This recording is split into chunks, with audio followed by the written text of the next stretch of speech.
तो इस चौंका देने वाली कहानी की शुरुआत होती है 19वीं शताब्दी को दिखाते हुए, जहाँ पर हमें एक बेसमेंट के अंदर कई सारे बच्चे छुपकर बैठे हुए दिखाई देते हैं। वो बच्चे किसी अनजान चीज से डर रहे थे जो उनके घर के ठीक बाहर ही होता है और अंदर घुसने की पूरी कोशिश कर रहा होता है। वो सारे बच्चे जो बहुत ही ज्यादा डर रहे थे वो अपनी माँ को बुला रहे होते हैं क्योंकि उसकी मदर पर कोई ना कोई तो हमला कर रहा था। अचानक वहाँ का दरवाजा खुलता है और सारे बच्चे चिल्लाने लग जाते हैं और ये सीन यहीं पर कट हो गया था। अब हमें यहाँ एक लड़का दिखाया जाता है जिसका नाम चार्ली था। चार्ली को नींद नहीं आ रही होती, इसीलिए वो उठकर खिड़की के पास चला गया कुछ हवा खाने के लिए। तभी चार्ली को अपने गार्डन में एक अजीब तरीके की परछाई दिखाई देती है, जैसे कि कोई वहाँ पर खड़ा है और लगातार चार्ली को घूरता ही जा रहा है। चार्ली इस बात से काफी डर गया और तुरंत ही अपनी मदर क्रिस्टीन को जाकर इस बारे में बताने लगा। लेकिन क्रिस्टीन अपने बेटे को कह रही थी कि तुमने कोई बुरा सपना देखा होगा, ऐसा कुछ भी नहीं हो सकता। क्रिस्टीन तो अपने बेटे चार्ली की ये बातें एकदम से इग्नोर कर देती है। अब यहाँ थोड़ी देर के अंदर चार्ली के फादर माइक आ जाते हैं। माइक अपने बेटे को रूम में लेकर चले गए थे और उसे अच्छे से सुला दिया,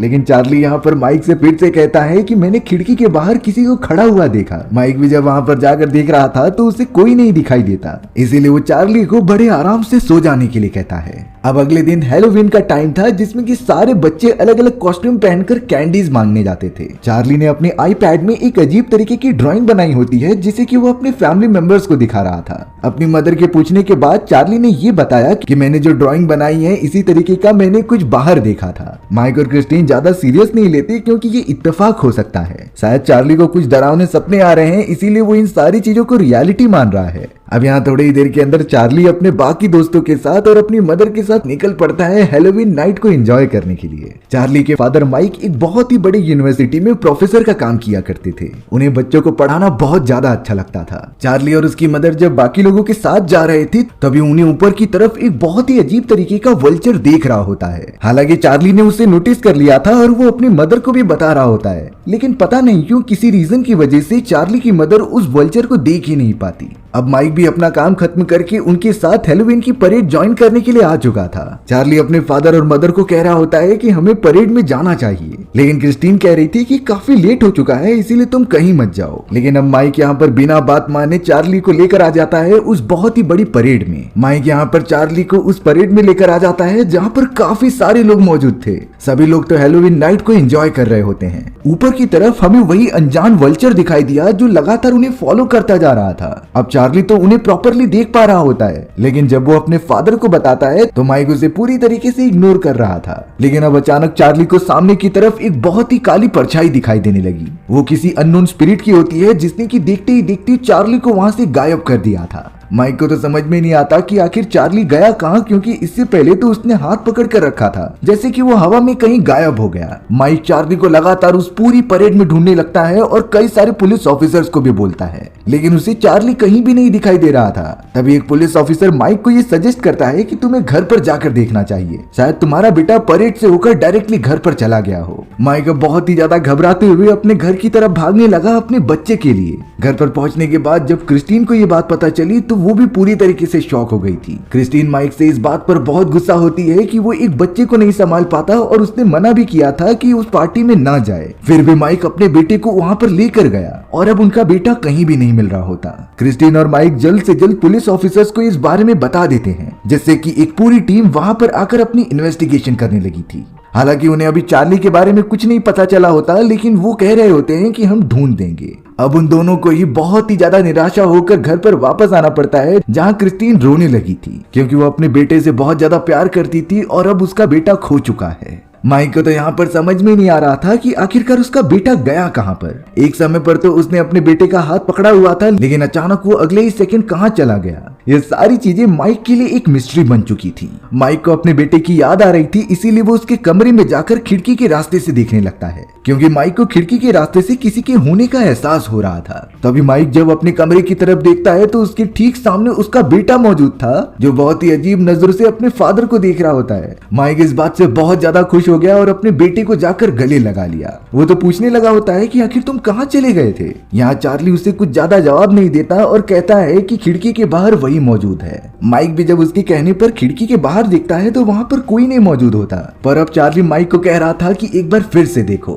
इस बार माइक जब खिड़की के रास्ते से देखता है तो वहाँ पर एक काला साया खड़ा हुआ था जो कि धीरे धीरे अपनी डार्कनेस चारों तरफ फैलाने लगता है। माइक इस बात से बहुत ज्यादा डर गया और तभी अचानक उसकी आंख खुल जाती है और फिर उसे पता चला कि वो सपना देख रहा था। यानी कि रियलिटी ये थी कि माइक के बेटे चार्ली को गुम हुए 1 साल से ऊपर का समय हो चुका था और इसी तरीके के विजन्स माइक को बार बार आया करते थे। हालांकि यहाँ 1 साल बीतने के बाद माइक ने भी पूरी कोशिश की थी अपने बेटे को ढूंढने के लिए और अब यहाँ पर 3 दिन बाकी थे हैलोवीन नाइट के आने के लिए। इस पूरे इंसिडेंट के बाद माइक को उसकी वाइफ ने छोड़ दिया था क्योंकि वो हमेशा से चार्ली के खोने का जिम्मेदार अपने हस्बैंड को ही मानती थी। लेकिन माइक इतनी जल्दी हार तो नहीं मानने वाला था। वो हर समय जब भी जॉब पर जाता तो अपने बेटे के मिसिंग पोस्टर चारों तरफ लगा देता और पूरी कोशिश करता कि उसका बेटा मिल जाए। माइक अब अपने रास्ते पर जा ही रहा होता है, तभी अचानक उसे बस में उसका बेटा दिखाई दिया। माइक तुरंत ही चार्ली के पीछे भाग गया और बस के अंदर जाकर उसे देखने लगा, लेकिन वहाँ पर तो कोई भी नहीं होता। जब माइक निराश होकर नीचे उतर रहा था तभी उसे एक दीवार पर पे द घोस्ट लिखा हुआ दिखाई दिया। वो चौंक जाता है क्योंकि इसी टाइप की वर्ड चार्ली भी बोल रहा था जब वो गायब होने वाला होता है। यानी कि अब इसका कुछ तो मतलब हो सकता है जो अभी इस वक्त माइक को नहीं पता।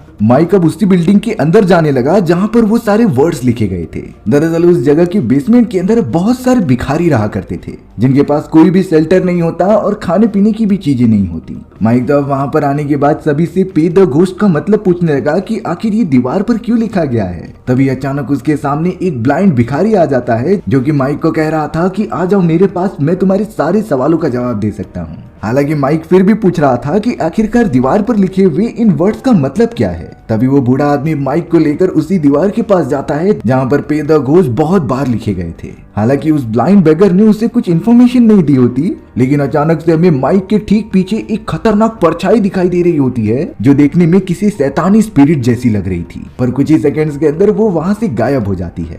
माइक को अब वो ब्लाइंड बेगर कुछ बता नहीं रहा था, इसीलिए उसे वापस बिल्डिंग से बाहर आना पड़ता है। लेकिन वो समझ गया था कि जरूर इस वर्ड से कुछ न कुछ तो रिलेशन है उसके बेटे के गायब होने का। माइक अब अपनी हैना नाम की एक दोस्त के पास चला जाता है जो उसकी इस पूरे इन्वेस्टिगेशन में मदद कर रही होती है। इतने बुरे समय में सिर्फ हैना ने ही माइक का सपोर्ट किया था और सभी लोग उससे दूर चले गए थे। अब माइक सीधा जॉर्डन नाम के एक ऑफिसर के पास आता है जो उस पूरे केस के ऊपर इन्वेस्टिगेशन कर रहा था। अपने बेटे के बारे में पूछने पर जॉर्डन ने उसे ज्यादा कुछ इन्फॉर्मेशन नहीं दी और कह दिया कि इन्वेस्टिगेशन चालू है। पर अब माइक जॉर्डन को गुस्सा होते हुए बताता है कि तुम सभी अपना काम अच्छे से नहीं कर रहे हो, क्योंकि मैंने खुद पर्सनली इन्वेस्टिगेट करके ये इन्फॉर्मेशन निकाली है कि हर साल कोई न कोई बच्चा गायब हो रहा है और ये पूरे 20 से 30 साल पहले की रिपोर्ट्स मौजूद हैं। दरअसल माइक को लगने लगा था कि पुलिस डिपार्टमेंट वाले उसे सीरियस नहीं ले रहे हैं, इसीलिए अब अपने बेटे चार्ली को ढूंढने का काम उसे अपने ऊपर पूरा लेना पड़ेगा। फिलहाल के लिए माइक अपनी वाइफ क्रिस्टीन के पास चला जाता है और उससे कहता है कि प्लीज एक बात सुन लो। हालांकि क्रिस्टीन माइक से बात करने में जरा भी इंटरेस्टेड नहीं थी, क्योंकि वो अभी भी समझती है कि माइक की वजह से उसका बेटा मारा गया। पर अब माइक यहाँ पर क्रिस्टीन को कन्विंस कर लेता है अपनी बात कन्वे करने के लिए।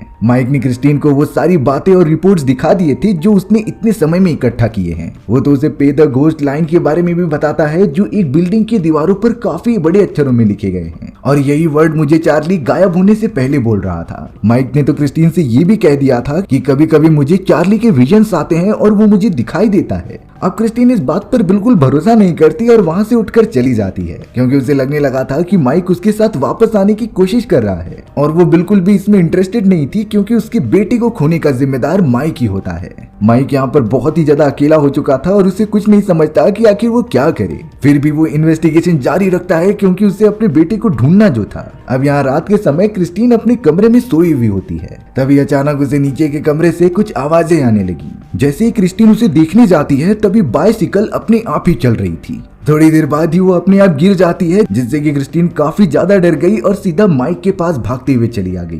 क्रिस्टीन को भी अब माइक की बातें सब कुछ समझ में आ चुकी थी कि शायद उनका बेटा उन्हें बताने की कुछ कोशिश कर रहा है, इसीलिए अब वो दोनों मिलकर इस पूरे केस के ऊपर इन्वेस्टिगेशन करना स्टार्ट कर देते हैं। सबसे पहले क्रिस्टीन और माइक एलेक्स नाम की एक लड़की के घर पर चले गए थे जो कि कुछ साल पहले हुए हैलोवीन के अंदर गायब हो चुकी थी। वो जब एलेक्स के घर पे पहुंचते हैं तो एलेक्स के फादर बहुत ही ज्यादा सदमे में चले गए थे अपनी बेटी के गायब होने के कारण। उनकी पर्सनल लाइफ एकदम से हेल बन चुकी होती है, जो ना ही बिल्कुल भी किसी से मिलते थे और ना ही बाहर जाते थे।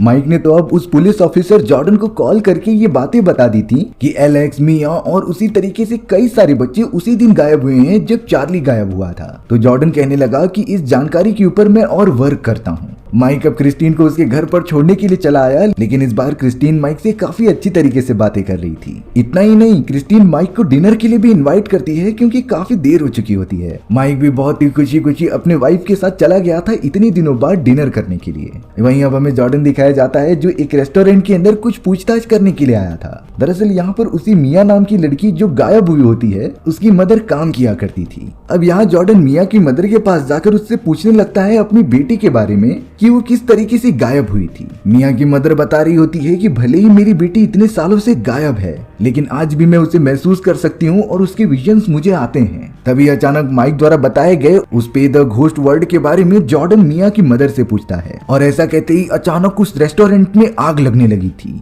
ये आग बहुत ही तेजी से मिया की मदर के पास बढ़ रही होती है, लेकिन जॉर्डन उसकी मदद करने लगा। वहाँ पर जल्द से जल्द उस पूरी आग को बुझाया जाता है। अब माइक यहाँ पर डिनर के लिए क्रिस्टीन के घर में ही रुका हुआ था, लेकिन अचानक वहाँ की इलेक्ट्रिसिटी चली जाती है जिससे कि चारों तरफ अंधेरा हो गया था। तभी उस वक्त माइक जब खिड़की के पास देखता है तो उसे 3 बच्चे खड़े हुए दिखाई दिए थे जिनकी पूरी बॉडी ढकी हुई होती है। वो बहुत ही अजीब तरीके से माइक को देख रहे थे, लेकिन जब माइक ने अपनी नजर कमरे में घुमाई तो उसके ठीक सामने कई सारे बच्चे खड़े होते हैं जो उसे बहुत ही घूर कर देख रहे थे। इन सभी का चेहरा बहुत ही डरावना लग रहा था, लेकिन अगले ही मोमेंट में सारी चीजें क्लियर हो जाती हैं और वो वहाँ से गायब हो चुके थे। क्रिस्टीन के आने के बाद माइक उसे सारी बातें बताता है कि उसके साथ क्या हुआ और उसने क्या एक्सपीरियंस किया। यहाँ पहली बार क्रिस्टीन माइक को झूठ नहीं बोल रही थी और उसे कहती है कि जरूर ये हमारे लिए कोई संदेश है और हमें इनके बारे में पता लगाना चाहिए। क्रिस्टीन ने अब अगले ही दिन एक पैरानॉर्मल एक्सपर्ट को अपने घर पर बुला लिया था। ये वो लोग होते हैं जो भूत, स्पिरिट इन सभी से बातें कर सकते थे। जब वो एक्सपर्ट पूरे रूम को चेक करने लगती है तब उसे कुछ ज्यादा फर्क नहीं दिखाई देता, लेकिन उसने जैसे ही पास वाले खिड़की में आकर देखा तभी उसे बहुत सारे शैतानी बच्चे दिखाई देते हैं जो कि एक साथ मौजूद थे। अचानक खिड़की से कुछ हवाएं आने लगी जिससे कि वो एक्सपर्ट दूर जाकर गिरने लग जाती है और अब देखने से ऐसा लग रहा था कि कोई उस एक्सपर्ट का गला दबाने की कोशिश कर रहा है और उसे ऊपर से नीचे उठाकर फेंक रहा है। माइक और क्रिस्टीन इन सारी चीजों में कुछ नहीं कर पाते क्योंकि ये चीजें उनके आउट ऑफ कंट्रोल होती हैं। और अब थोड़ी देर बाद उस एक्सपर्ट की बहुत ही बुरी तरीके से मृत्यु हो गई थी। उसकी आंखों और मुंह से धुएं निकल रहे थे जैसे कि उसकी पूरी बॉडी जल जाती है। माइक भी कुछ नहीं समझ पाता, इसीलिए उसने तुरंत ही जॉर्डन को कॉल कर दिया जो पूरी पुलिस फोर्स लेकर आ जाता है। हालांकि यहाँ माइक ने जॉर्डन को सारी बातें बता दी थी, लेकिन कोई सबूत न होने के कारण जॉर्डन माइक के ऊपर ही शक कर रहा होता है। हालांकि फिलहाल के लिए माइक को गिरफ्तार नहीं किया गया और वो सभी लोग एक्सपर्ट की बॉडी को लेकर कहीं दूर चले जाते हैं। अब यहाँ रात हो जाने के बाद क्रिस्टीन अपने कमरे में सोई हुई होती है। तभी अचानक उसके आईपैड पर एक ड्राइंग बनने लगी जैसा कि सेम टू सेम चार्ली ने बनाया था। लेकिन इस बार ड्राइंग को ध्यान से देखने पर क्रिस्टीन को पता चलता है कि उस अजीब तरीके के परछाई के पीछे एक छोटा सा बच्चा मौजूद है और ये बच्चा कहीं न कहीं सेम टू सेम चार्ली जैसा दिखाई दे रहा था, यानी कि चार्ली उनसे कुछ कहने की कोशिश कर रहा है। अब थोड़ी ही देर में माइक को जब क्रिस्टीन के रूम से आवाजें आने लगती हैं तो वो उसे देखने चला गया। तभी अचानक माइक नोटिस करता है कि क्रिस्टीन बहुत ही अजीब तरीके से बिहेव कर रही है और उसकी आवाज एकदम से बदल चुकी है। क्रिस्टीन तो बार बार यही कह रही थी कि पापा वो आने वाली है और वो मुझे लेकर जाएगी। दरअसल रियलिटी ये थी कि चार्ली की स्पिरिट क्रिस्टीन की बॉडी में आ चुकी है और वो कुछ न कुछ उन्हें संदेश देने की कोशिश कर रही है कि कौन उसे पकड़ कर लेकर गया है। अचानक क्रिस्टीन ने चाकू उठाया और वो अपने आप को हर्ट करने लगी। माइक उसे जोर से चिल्लाता है जिसके बाद क्रिस्टीन एकदम से बेहोश हो गई। थोड़ी देर बाद जब वो होश में आती है तो उसे कुछ नहीं समझ में आ रहा था कि उसने ये क्या कर दिया, लेकिन जिस तरीके से क्रिस्टीन ने अपने हाथों पर कट लगाया था वो किसी सिंबल जैसा दिख रहा था। इसीलिए अब वो दोनों हैना के पास चले गए थे जिसे कि वो ये सिंबल दिखाते हैं और पूछते हैं कि ये क्या हो सकता है। हैना को हिस्टोरिक चीजों में बहुत ही ज्यादा इंटरेस्ट था, इसीलिए उसने अपनी रिसर्च करना भी स्टार्ट कर दिया। काफी मेहनत के बाद हैना को एक कहानी मिल जाती है उस सिंबल से रिलेटेड। हैना बता रही थी कि कई साल पहले हैलोवीन के दौरान ही एक ऐसी औरत जो कि डार्क मैजिक किया करती थी उसे आसपास के लोगों ने पकड़कर जला दिया होता है। साथ ही साथ उस लेडी के 3 बच्चे भी थे जिन्हें की खत्म कर दिया गया। दरअसल ये पूरा सीन उसका ही होता है जिसे जैसे कि हमने कहानी की शुरुआत में देखा था। वो सारे बच्चे जो बेसमेंट में फंसे हुए होते हैं और उनकी मदर को गांव वाले मिलकर मारने लगे थे, लेकिन मरते हुए उस लेडी ने सभी को श्राप दिया था कि हर हैलोवीन के दिन मैं यहाँ पर आऊंगी और 3 बच्चों को अपने साथ लेकर जाऊंगी। उस फीमेल के फैमिली वाले आयरिश लोग होते हैं। उन सभी गांव वालों की प्रजाति आयरिश होती थी, जो कि आज भी किसी न्यूयॉर्क सिटी के एक प्लेस पर रहते हैं। अगर तुम दोनों को इस बारे में और जानना है तो आयरिश लोगों से जाकर मिल सकते हो। माइक और क्रिस्टीन को किसी भी तरीके से अपने बेटे के बारे में पता लगाना था, इसीलिए वो उस जगह पर भी पहुंच गए जहां पर आयरिश लोग मौजूद थे। वो सारे आयरिश के मेंबर्स ने बहुत ही अजीब तरीके के कॉस्ट्यूम पहनी होती है और वो आग में अजीब तरीके के डॉल्स फेंक रहे थे, जो कि एक रिचुअल होता है। ये रिचुअल उस खतरनाक डार्क मैजिक वाली लेडी से ही बचने के लिए हो रहा था। अब यहाँ थोड़ी देर बाद उनके सामने एक डॉक्टर आ जाती है, जो उन पूरे मेंबर्स की लीडर हुआ करती थी। क्रिस्टीन और माइक डॉक्टर के सामने अपने बेटे चार्ली के बारे में सारी बातें बताते हैं कि कैसे वो गायब हो गया, और वो दोनों बहुत ही ज्यादा रिक्वेस्ट करने लगते हैं कि प्लीज हमारे बच्चे को बचा लो। तभी वो डॉक्टर उस खतरनाक विच के बारे में बताने लगी, जिसकी आत्मा हर हैलोवीन की रात को आकर 3 बच्चों को अपने साथ हेल की दुनिया में लेकर जाती थी। दरअसल डॉक्टर का मानना था कि हैलोवीन की रात को ही हेल का दरवाजा और इंसानी दुनिया ओपन हो जाते थे, यानी कि ये एक दूसरे से जुड़ जाते थे, जिससे विच की डरावनी आत्मा यहाँ पर आकर 3 बच्चों को अपने साथ लेकर जाती। लेकिन इसका पूरा ड्यूरेशन 1 साल तक होता है, यानी कि वो विच पूरे 1 साल होने के बाद ही किडनैप किए गए बच्चों की आत्मा हेल में लेकर जा सकती थी। और यही रीजन होता है कि चार्ली और कई सारे बच्चों की स्पिरिट अपने पेरेंट्स को बताने की कोशिश कर रहे होते हैं कि वो विच उन्हें लेकर जा रही है। ये बातें सुनने के बाद माइक और क्रिस्टीन को ये भरोसा हो जाता है कि अभी भी उनके पास चांस है उसके बेटे को बचाने का, लेकिन इसके लिए सबसे पहले वो पोर्टल देखना होगा जो दोनों दुनियाओं को कनेक्ट करता है। तभी यहाँ माइक को एना का कॉल आता है, जो बता रही थी कि मैंने उस विच के बारे में सारी बातें पता कर ली हैं। उस विच का नाम एनी था और सभी लोगों ने उसे इसलिए मार दिया क्योंकि उन्हें लग रहा था कि ये काला जादू करती है और उससे सभी को नुकसान पहुंचेगा। एना ने तो माइक को एक एड्रेस बताया होता है जहां पर शायद वो पोर्टल भी मिल सकता है, इसीलिए माइक और क्रिस्टीन लगातार उस पोर्टल की तरफ बढ़ने लगे थे, जिससे कि वो अपने बच्चे को बचा सके। अब हमें यहाँ पर एना को दिखाया गया जो अपने रूम में बैठकर इन्वेस्टिगेशन कर रही होती है, लेकिन उस जगह पर वही खतरनाक विच जिसका नाम एनी होता है वो वहां पर आ गई थी। एनी की स्पिरिट ने तो तुरंत ही एना को पकड़ा और उसे जान से मार दिया, क्योंकि वो माइक और क्रिस्टीन को काफी ज्यादा इंफॉर्मेशन दे रही थी उसके बारे में। वहीं अब माइक क्रिस्टीन को एक सेफ जगह पर छोड़ देता है और खुद उस बिल्डिंग के बेसमेंट में आ जाता है जहां पर उसे रोने की आवाजें आ रही थी। उस जगह पर जाने के बाद सारे भिखारी गायब हो जाते हैं, सिर्फ उसी जगह पर वही ब्लाइंड बेगर मौजूद था जो उसके ठीक सामने खड़ा होता है। बेगर कह रहा था कि आधी रात होने वाली है और एनी की आत्मा यहाँ पर जरूर आएगी,